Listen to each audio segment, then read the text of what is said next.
ഇനിയൊരു കൂട്ടക്കരച്ചിലായിരിക്കും എന്ന് തന്നെ പറയേണ്ടി വരും.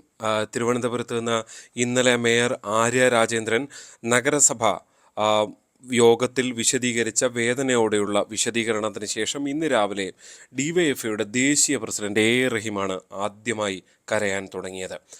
കെ ശൈലജയ്ക്കും മേയർ ആര്യ രാജേന്ദ്രനുമെതിരെ സൈബർ ആക്രമണം നടന്നതിനെക്കുറിച്ചാണ് റഹീം പറഞ്ഞത്. സൈബർ ആക്രമണത്തെ നമ്മൾ ഒരു തരത്തിലും അംഗീകരിക്കുന്നില്ല. പക്ഷേ അതിനുശേഷം അദ്ദേഹം നടത്തിയ പ്രസ്താവനകൾ കൃത്യമായും മേയർ ആര്യ രാജേന്ദ്രനെ ന്യായീകരിക്കുന്ന നിലയിലുള്ളതായിപ്പോയി എന്നുള്ളതാണ് യഥാർത്ഥത്തിലുള്ള പ്രശ്നം. മേയർ എന്ത് തെറ്റാണ് ചെയ്തത് എന്ന് റഹീം ആർജവത്തോടെ ചോദിക്കുന്നു. മേയറെ ആക്രമിക്കുന്നതിന് പിന്നിൽ രാഷ്ട്രീയ ലക്ഷ്യമാണ്. മേയർ ആയത് മുതലുള്ള ആക്രമണമാണ്.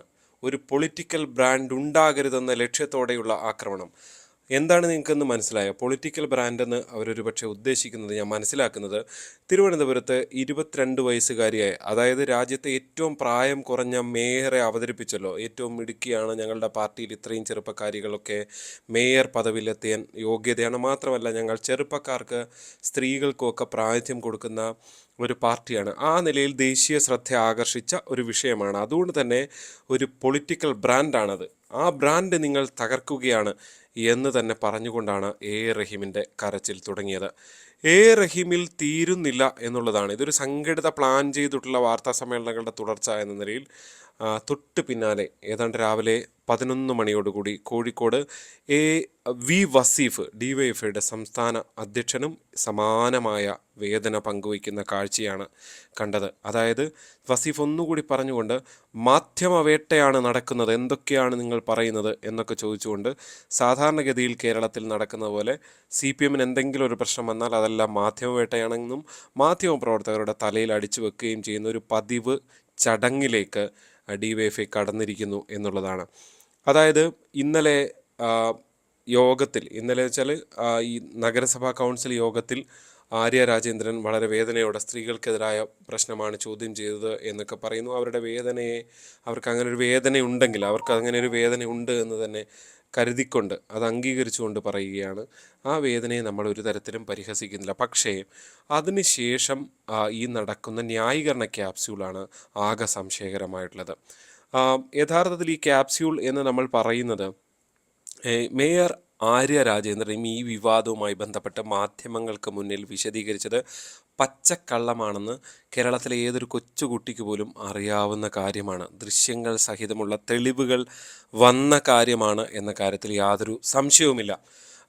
ഇനി ഒരുപക്ഷെ ഡിവൈഎഫ്ഐക്കാരടുത്തോ ഈ റഹീമിനോടോ വസീഫിനോടോ ഒക്കെ രഹസ്യമായി ചോദിച്ചാൽ പോലും ചിലപ്പോൾ അവർ അങ്ങനെ തന്നെയായിരിക്കും അതിനെ വിശദീകരിക്കുകയും ചെയ്യുന്നത്. അതായത്, ഈ വാഹനത്തിന് മുന്നിൽ ഞങ്ങൾ കുറുകെ വെച്ചില്ല, വാഹനം തടഞ്ഞിട്ടില്ല, അങ്ങനെയൊന്നും ചെയ്തില്ല എന്നൊക്കെ പറഞ്ഞ് പൊതുഗതാഗതം തടസ്സപ്പെടുത്തിയില്ല എന്നൊക്കെ പറയുന്ന അവരുടെ മുഴുവൻ വാദങ്ങളും അവരുടെ വാർത്താ സമ്മേളനം, മേയറുടെ 2 ദിവസം മുമ്പ് നടന്ന വാർത്താ സമ്മേളനത്തിന് തൊട്ട് പിന്നാലെ തന്നെ പൊളിഞ്ഞ് തീർന്നു പോയതാണ്. അത് ഒരുപക്ഷെ നഗരത്തിലെ CCTV ദൃശ്യങ്ങൾ തന്നെ സാക്ഷ്യമായിരുന്നു. വണ്ടി കുറുകെയിട്ടതും ഗതാഗതം തടസ്സപ്പെട്ടതും. ശരിയായിരിക്കും, മേയർ വന്ന സമയത്ത്, ഇറങ്ങിയ സമയത്ത് അവിടെ റെഡ് ലൈറ്റ് ആയിരിക്കും എന്നുള്ളത് സത്യമാണ്. ആ റെഡ് ലൈറ്റ് ഗ്രീൻ ലൈറ്റ് ആകുമ്പോഴും അതായത് മറ്റു വാഹനങ്ങൾ കടന്നു പോകുന്നു, അതിനർത്ഥം അവിടെ ഗ്രീൻ ലൈറ്റ് ആയി എന്നുള്ളത് തന്നെയാണ്. അല്ലാതെ ആളുകൾ കടന്നു പോകില്ലല്ലോ. ആ സമയത്തും വാഹനം തടഞ്ഞിട്ടുകൊണ്ട് യദുവിനെ ചോദ്യം ചെയ്യുന്ന കാഴ്ചയാണ് യഥാർത്ഥത്തിൽ അവിടെ കണ്ടത്. അതായത് ആ വാദം കള്ളമാണ് എന്ന് വളരെ കൃത്യമായി തെളിയുന്ന ഒരു സാഹചര്യമായിരുന്നു ആ വിഷയത്തിലുണ്ടായത്. എന്തായാലും റഹീം ഇന്ന് അറിഞ്ഞോ അറിയാതെയോ ഒരു കാര്യം കൂടി, ഒരു ന്യായീകരണം കൂടി നടത്തി. അതും ഈ മേയർ ന്യായീകരിച്ചതിന് സമാനമായി വളരെ പെട്ടെന്ന് പൊള്ളയാണെന്ന് ഏതൊരു മനുഷ്യനും മനസ്സിലാകുന്ന ന്യായീകരണമാണ് എന്നുള്ളതാണ് കൗതുകകരമായിട്ടുള്ളത്. അതായത്, സച്ചിൻ ദേവ് MLA വാഹനത്തിൽ കയറി എന്ന് ആളുകളെ ഇറക്കി വിട്ടു, ഈ ട്രിപ്പ് മുടക്കി എന്ന് ഈ ഡ്രൈവർ ആരോപിച്ചപ്പോൾ അതിനെ തള്ളിപ്പറയുകയായിരുന്നു ഇടത് ക്യാമ്പുകൾ മുഴുവൻ.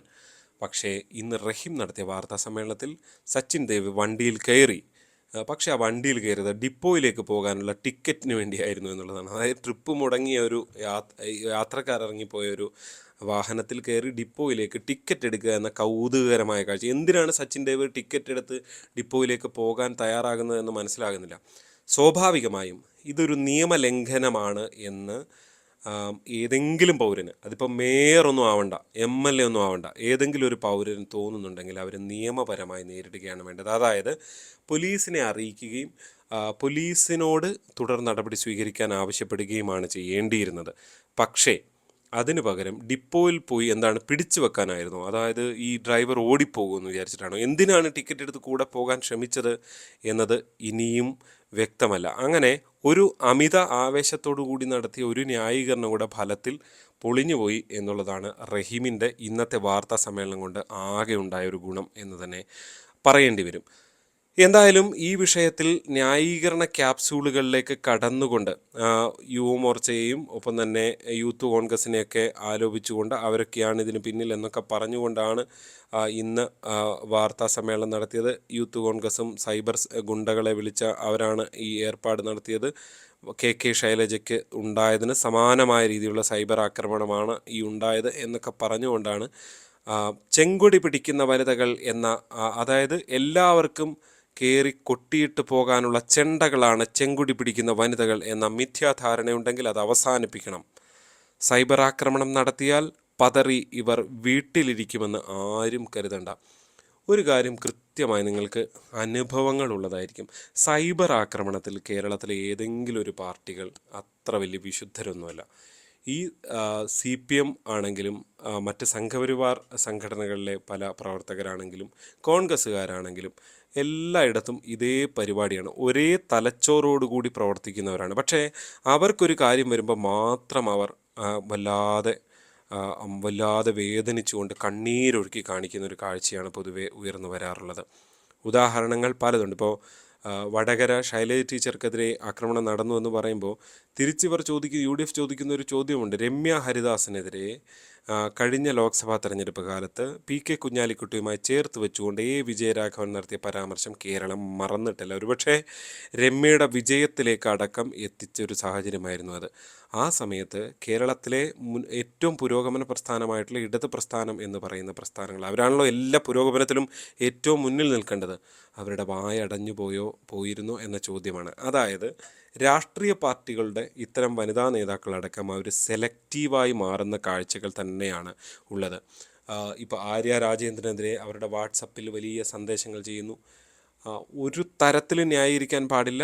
അതിനെതിരെ നടപടി ഉണ്ടാകുകയും ചെയ്യണം. എന്തായാലും ഒരാളെ അറസ്റ്റ് ചെയ്തിട്ടുണ്ട്, ഒരാളല്ല, ഒരുപാട് പേരുണ്ട്. അവർക്കെതിരെ എല്ലാം, പ്രത്യേകിച്ച് സർക്കാർ കൂടി ഭരിക്കുന്ന സമയമാണല്ലോ, സ്വന്തം സർക്കാരല്ല. അപ്പോൾ ഇവന്മാരെല്ലാവരും പിടിച്ച് അകത്തിടണം എന്ന അഭിപ്രായം തന്നെയാണ് പങ്കുവയ്ക്കാനുള്ളത്.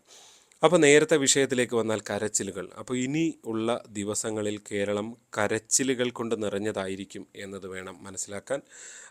ആര്യ രാജേന്ദ്രൻ അങ്ങനെ ഒരു ട്രാക്കിന് തുടക്കമിടുന്നു. തൊട്ടു പിന്നാലെ റഹീം ഇരവാദവുമായി രംഗത്ത് വരുന്നു.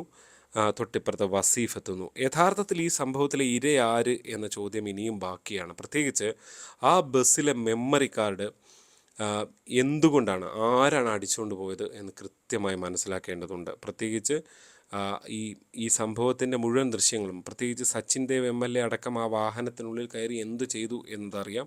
ഇനി എന്തു ചെയ്തു, KSRTC ഡ്രൈവറായി എന്തു ചെയ്തു, ഇതെല്ലാം അറിയാൻ കഴിയുന്ന ഒരു സാഹചര്യമാണുള്ളത്. അപ്പോൾ ആരത് അടിച്ചുകൊണ്ട് പോയി എന്നുള്ളത് സാധാരണ ഒരു പോളിലിട്ട സമയത്ത് പൊതുജനം ഈ പോളിൽ കമൻറ്റ് ചെയ്ത എല്ലാവരും അത് സച്ചിൻ ദേവിന് വേണ്ടിയാണ്, അല്ലെങ്കിൽ മേയർ ആര്യ രാജേന്ദ്രന് വേണ്ടിയാണ് എന്ന് പറയുകയായിരുന്നു ഉണ്ടായിരുന്നത്. അതായത് പൊതുവെ ആളുകളുടെ മനസ്സിൽ അത്തരമൊരു ചിന്തയുണ്ട് എന്നുള്ളതാണ്. അതിന് പ്രധാന കാരണം എന്താണ്? ഈ കൗണ്ടർ കേസ് കൊടുത്താൽ, ഈ നാട്ടിൽ ആര് കൗണ്ടർ കേസ് കൊടുത്താലും കേസ് എടുക്കാറുണ്ട്. പക്ഷേ ഈ തൻ്റെ ട്രിപ്പ് മുടക്കിയതടക്കം വാഹനം ക്രോസ് ചെയ്തിട്ട് വാഹനം തടസ്സം, ഇങ്ങനെയൊക്കെ ചെയ്യാൻ പറ്റുമോ? നിയമപരമാണോ ഇത്? ഇങ്ങനെയൊക്കെ ചെയ്യുന്ന ഒരു സംഭവത്തിൻ്റെ ദൃശ്യങ്ങളടക്കം പുറത്തു വന്നിട്ടും തെറ്റപ്പുറത്തുണ്ട്. മേയർക്കും സച്ചിൻ ദേവ് MLAയ്ക്കും ഒപ്പമുണ്ട് എന്ന് മനസ്സിലാക്കിയിട്ടും പക്ഷേ അതിലൊരു നടപടിയും ഉണ്ടായിട്ടില്ല എന്ന് പറയുമ്പോൾ ഏകപക്ഷീയമാണ് സർക്കാരെ, നിങ്ങളുടെ പോലീസ് ഇക്കാര്യത്തിൽ പ്രവർത്തിക്കുന്നത് എന്ന് പറയേണ്ടി വരും. മാത്രവുമല്ല, മേയറുടെ വാർത്താ സമ്മേളനവും അതിനുശേഷം മേയർ പറഞ്ഞ നുണകളും പൊതുജനത്തിന് മനസ്സിലായതുകൊണ്ട് നിങ്ങളുടെ ഈ കരച്ചിലിനെ തൽക്കാലം വിശ്വസിക്കാൻ കഴിയില്ല എന്നുള്ളതാണ്. ഒരുപക്ഷെ CPM ഹാൻഡിലുകൾ ഇന്നിത് വല്ലാതെ വാതോരാതെ ആവേശപൂർവ്വം ഇത് ആയുധമാക്കുന്നുണ്ട്. അതൊരു CPM പാറ്റേൺ ആണ്.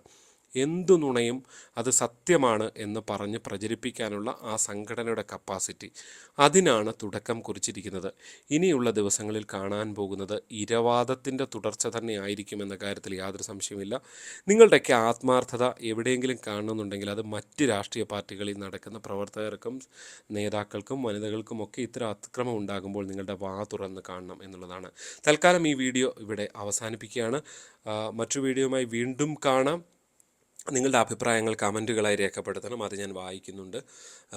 ഇഷ്ടപ്പെട്ടാൽ മറ്റ് സുഹൃത്തുക്കൾക്ക് വീഡിയോ അയച്ചു കൊടുക്കാനും മറക്കരുത്. നന്ദി.